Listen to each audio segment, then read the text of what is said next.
Welcome back to the Orc Unity Media Podcast. I'm Scotty, your host. So, to go back to my story of when I started my self-developmental journey was that, well, I started to read a lot more books. I started to find things that I was interested in and looked online, on Google especially, to see what kind of information I was naturally gravitating towards. So the first thing that you need for a self-developmental tool is your mind, is your brain, is your focus, your attention, and your interest levels to finding the things that you want. Because the moment you start using your mind, your brain, to absorb new information that you take in from social media, because I've seen people do on social media become great personal trainers through things that they've ingested over social media. But you should supplement it with readings. You should supplement it with articles. You should supplement it with books that you are naturally interested in. You should supplement it with things that you find on Google that are credible sources. So look for information. And when I say credible sources too, you can also look for information that doesn't have a credible source or linked back to an original, authentic, fact-check source or whatever that goes about with that way, is that make sure to have a collection of ideas that you have that are fact-checked, that aren't fact-checked, that are factual, that are creative, and to expand your own horizons and allow your mind to be more open to receiving all sorts of information, so that with that information that you do receive from your books, from your audiobooks, from your Google searches, from articles, from magazines, if people, online magazines nowadays, from YouTube videos.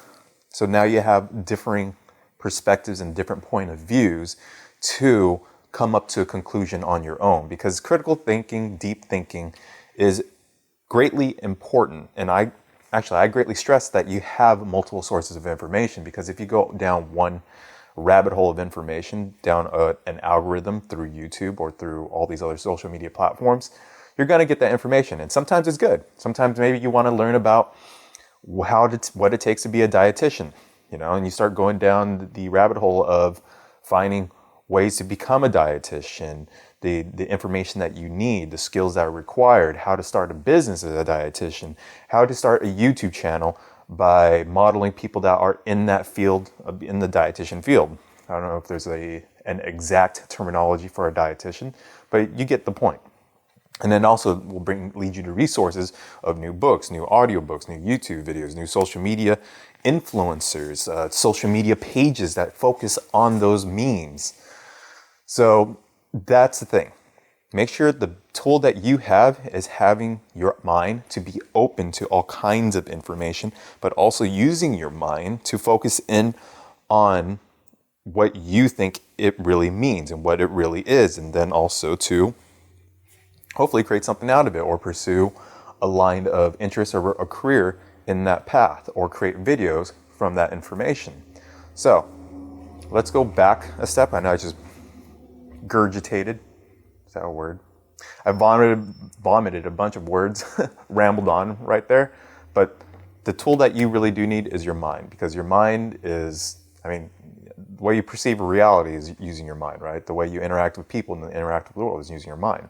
So books for me was the key thing that opened the world for me, and going online to find different sources of information and spirituality, because, with the New Age spirituality movement that's happening, and that's been happening, it's been happening since like the early 1900s, but now has been accelerated because of the fact of social media memes, because of YouTube videos, that you get a bunch of information that could fall in the line of the woo-woo science or pseudoscientific theories that kind of get ridiculed by the scientific community. But from what I have found, that through my learnings in that field of pseudoscience and woo-woo science, then I actually go read the hard sciences in particle physics and quantum mechanics and quantum physics.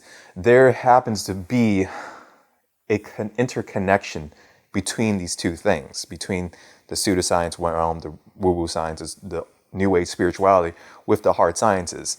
And what I have found is depending on the information, like let's say the New Age spirituality gets some of the concepts right, correct, but then it could be taken into another direction and skewed with that information and turn it into the narrative of a New Age spiritualist without really understanding the principles and the concepts of the actual hard sciences. Where if were to look more into the hard sciences, then that would go against and refute some of the New Age spirituality. So that's why I say it's good to have both sources of information, because one information is very open-minded, very creative, that you can see beyond the possibilities, get really creative with your ideas and allow your imagination to be at play, because Albert Einstein says the true measure of well, I won't say true measure, I'm going to botch the quote here, is that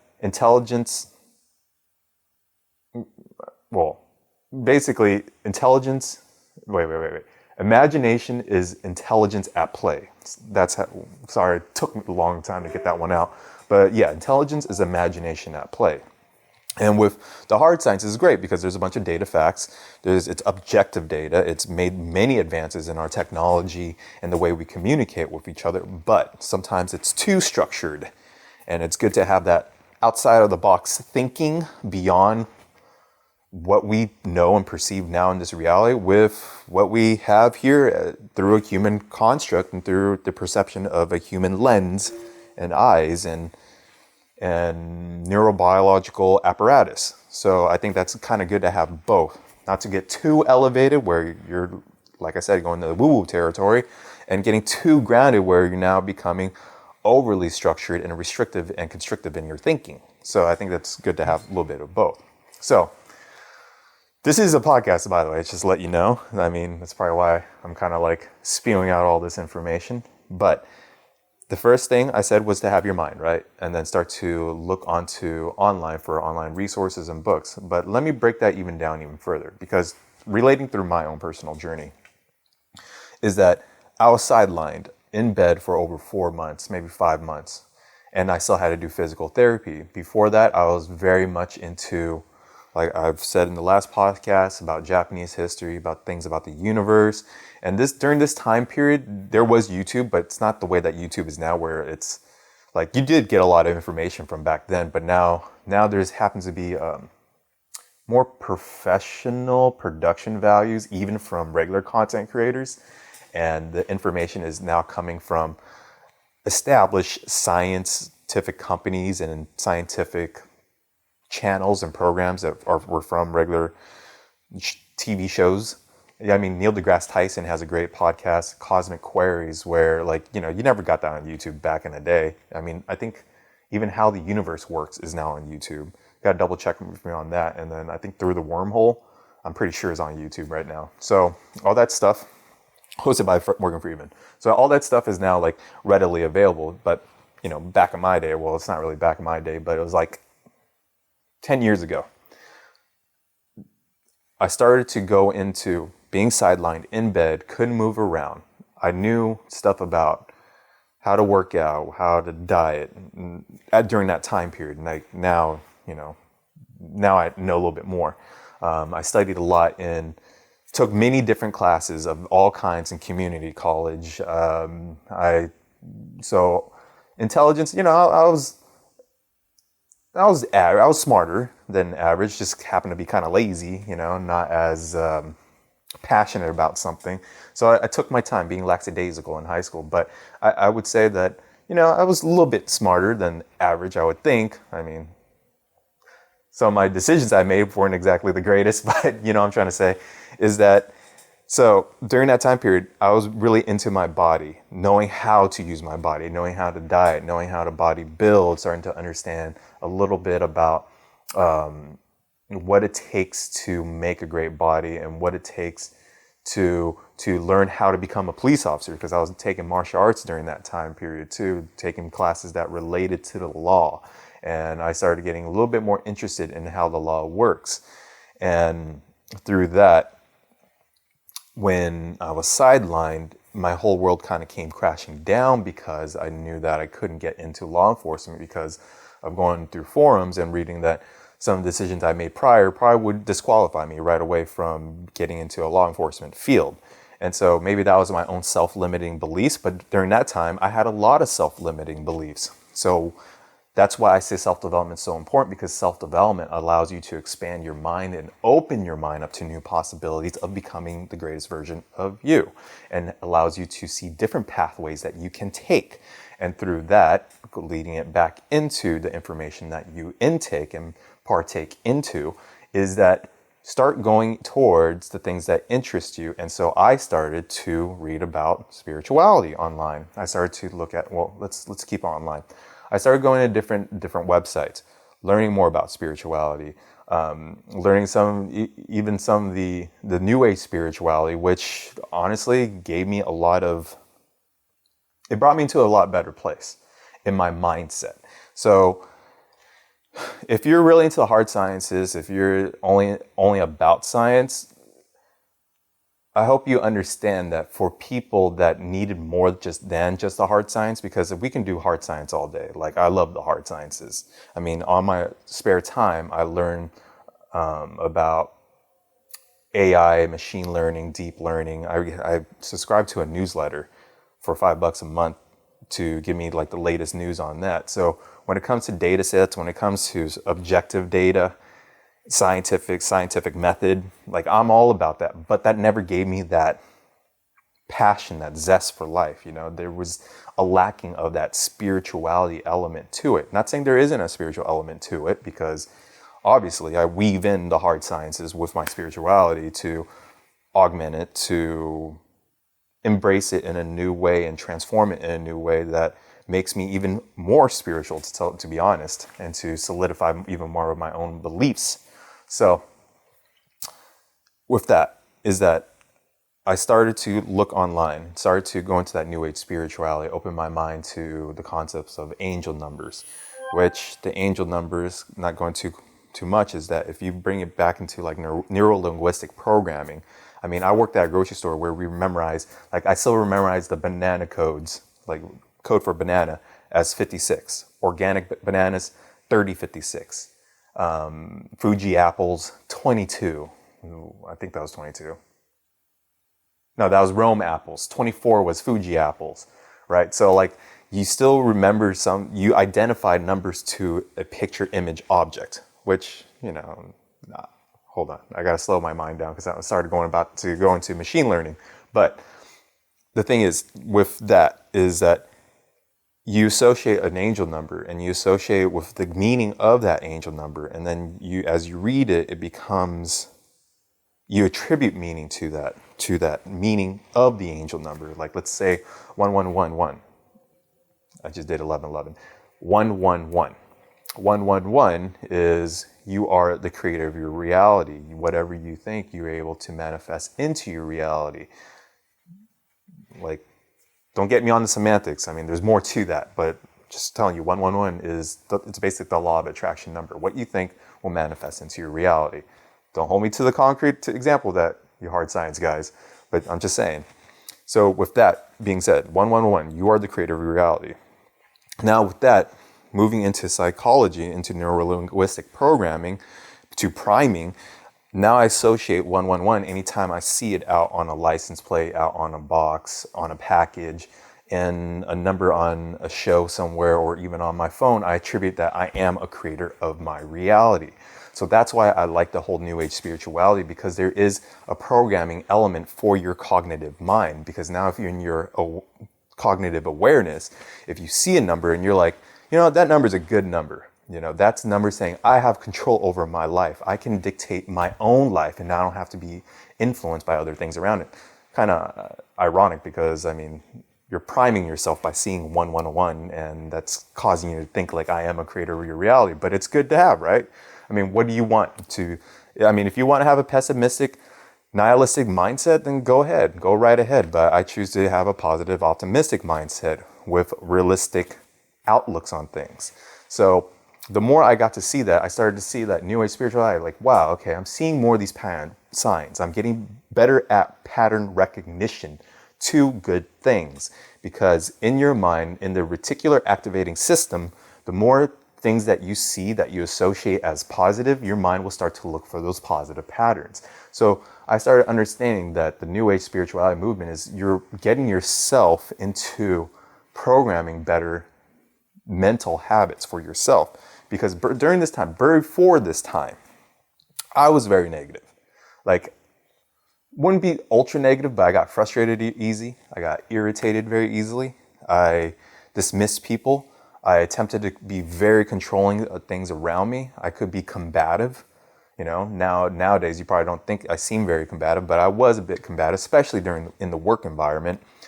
I remember having a manager at one of my old retail jobs when I was doing what they called like freight or load crew. Basically, when you pull out things on like a six-wheeler, right? A crate. What is that thing? Like, you know, one of those moving platforms things where you put a bunch of stuff items on. And we would have to load the shelves with new products in the store. And it was one of the most hellacious times of my life was during that time. And because I was also working 2 jobs, because it was constantly stressed, being constantly complained at by the department managers, having to go up to the front to be a cashier as well, having a time limit to getting that stuff out, getting yelled at by the receiving manager. Hey, Carmela, if you see this, what's up? I love her to death. So, and it was just a lot of stress for like a 23-year-old kid, right? So during that time period, I was really like negative. Like, I was unhappy. I was like, man, this is life. My early 20s is about working 60 to 80 hours a week it wasn't bad pay or anything, but I think it was during the recession too.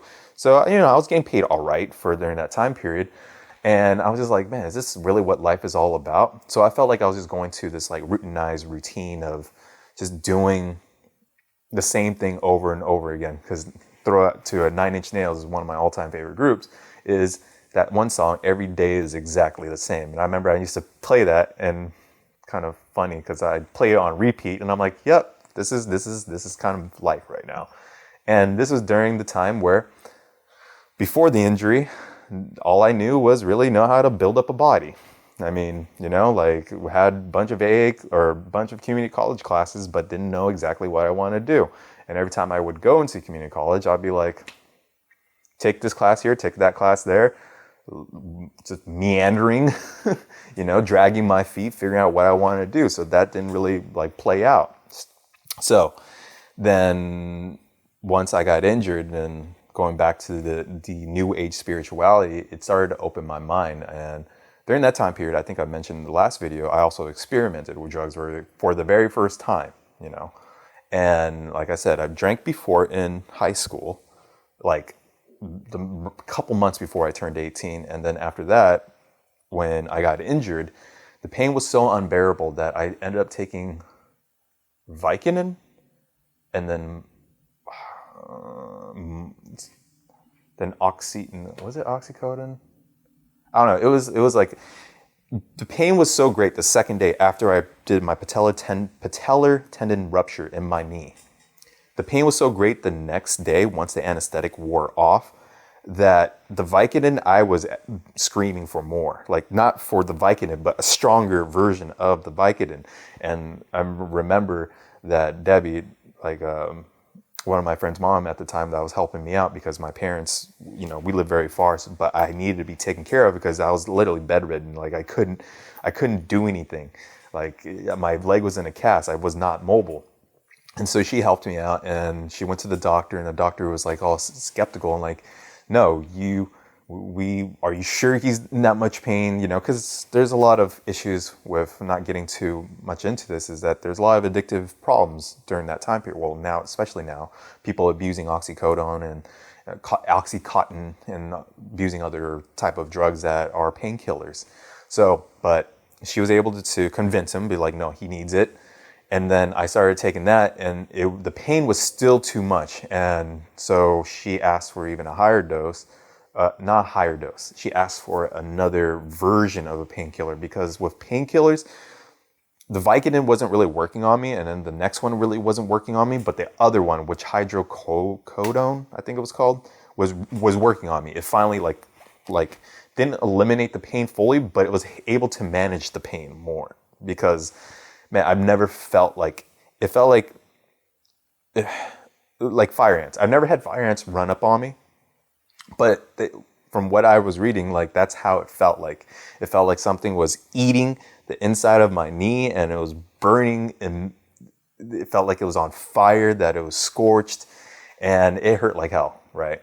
So it was still hurting me when she got this hydrocodone. So my friend at the time said, okay, why don't you just smoke and see how it is? So my very first time smoking marijuana was with after knee surgery and in a lot of pain.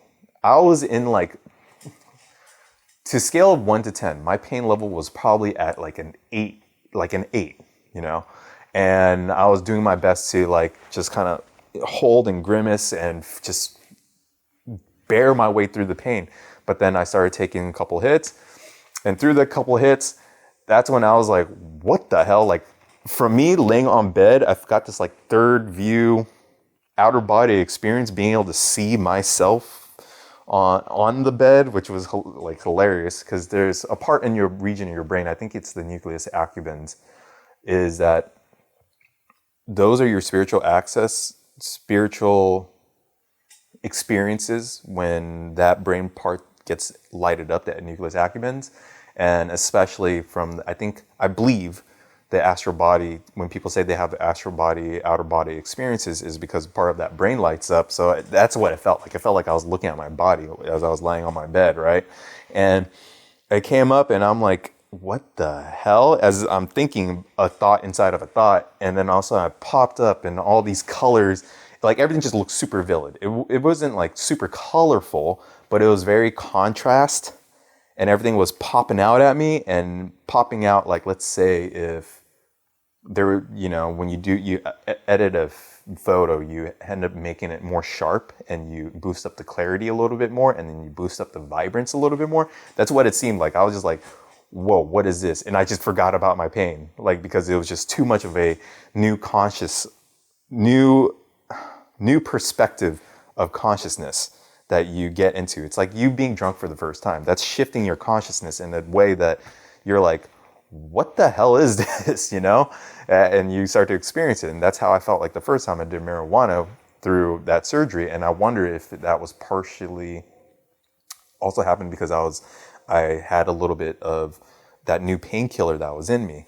And did that have an effect? So anyway, I popped up and I was just like, oh my God, I feel like I can hear everything. Like I felt like I can hear.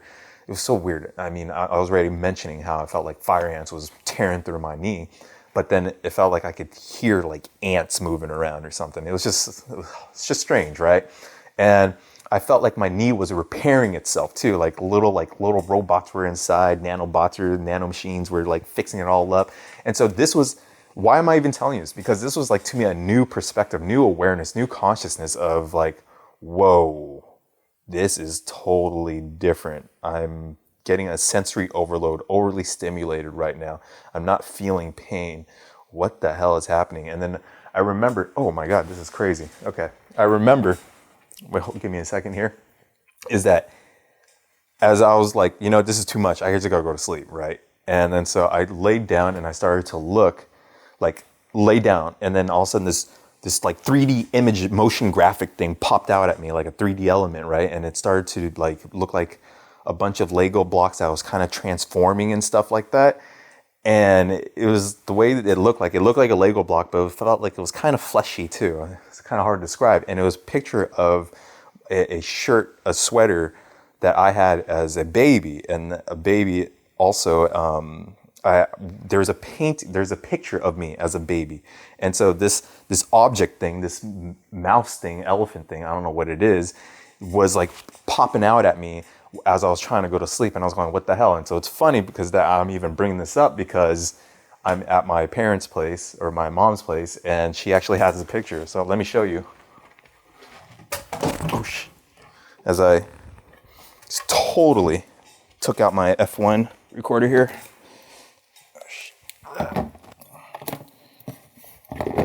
Double check the audio real quick. Hello. So yeah, this is nuts. You see that image right there? That image right there. that was the image that was popping out at my face as I was trying to go to sleep. My first time being high off of marijuana. So that's hilarious. Synchronistic right there. And so that's when I started to, it opened my mind up, and I started to go through this quarter life crisis of going, wait a second, reading a lot more, because, when you're stuck in bed, you're not going to do much. You're going to be thinking a lot. You're going to be reflecting on your life a lot. You're going to be introspecting every little detail of your life, every decision that you've made. Start thinking about work, about, is that really something that's going to make me happy? Well, and also, is what about my chances of being a police officer? Now I'm delayed another year. Now I have to still keep working at these 2 jobs, because my whole game plan was like, oh, I'm not going to go get a degree. Maybe I'll just go get an AA, make the basic requirements for education, and attempt to get into law enforcement. So I think if you want to get into law enforcement nowadays, I think it'd probably help to have like a bachelor's, or at least to have your AA completed during that time period. And of course, experience too, or whatever, in armed forces and in security or what have you.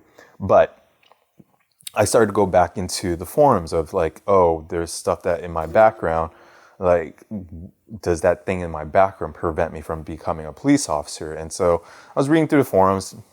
Long story short, I was like, oh my God, my world's coming crashing down because I can't become a police officer. I had that self-limited belief, like, oh, you can't do anything else.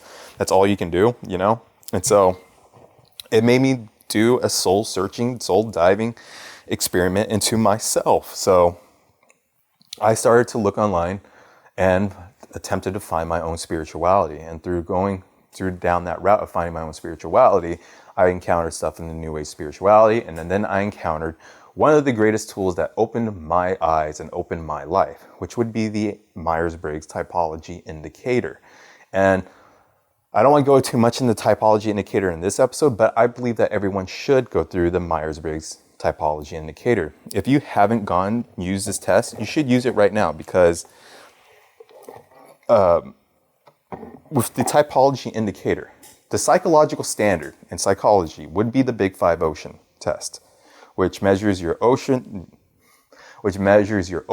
your conscientiousness, your agreeableness, your extroversion. I did that out of order, and your neuroticism, right? And that kind of gives you a baseline indicator of how you view the world, how you process your emotions, how you synthesize information. And the Myers-Briggs takes from Carl Jung's work on the unconscious psyche, as well as his archetypes and the way people process through an intuitive way or through a sensor-based way, through their introversion and extroversion. So without going too deep into that, Carl Jung also happens to be one of my great influences and one of my heroes in the psychology field. And through learning about the Myers-Briggs testing, through the different 16 personalities that one can have, I started to get a better understanding of myself. And the moment I got a better understanding of myself and my own thinking process and how I perceive the world and how I manage my emotions, I started to see that my mind, my body, my emotions, my actions, all those are tools and can be enhanced by tools. By either using a phone, a camera, a fishing line, a tattoo pen, you get what I mean. Whatever tool that you have, an external tool, to the tools in the books that you read, into the audiobooks you consume, into the YouTube videos that you watch. I started to realize that, man, instead of seeing things as oh, just this is information, this is what you do to get to point A to point B, I started saying, I can take whatever tool that is in my environment, and I can download and use those tools to manipulate my environment. But then I also need the skills to be able to use those tools to manipulate my environment. So how do I use those tools? Or where do I go to find that knowledge? Oh, books and online resources can help me to download and upload new software programs in my mind to help me to use these tools in the external reality. And so that's how I saw that the New Age spirituality was bringing me into this mode of finding self-development tools to start to realize that anything that you program, that you put into your sensory awareness, into your eyes, and allow it to incubate in your mind, well, that is affecting your who you are and how you carry yourself in our reality. So maybe I'll start. No, I'm not gonna say that. But thank you. Much love and many blessings. I'm Scotty, Org Unity Media. Have a blessed and awesome day.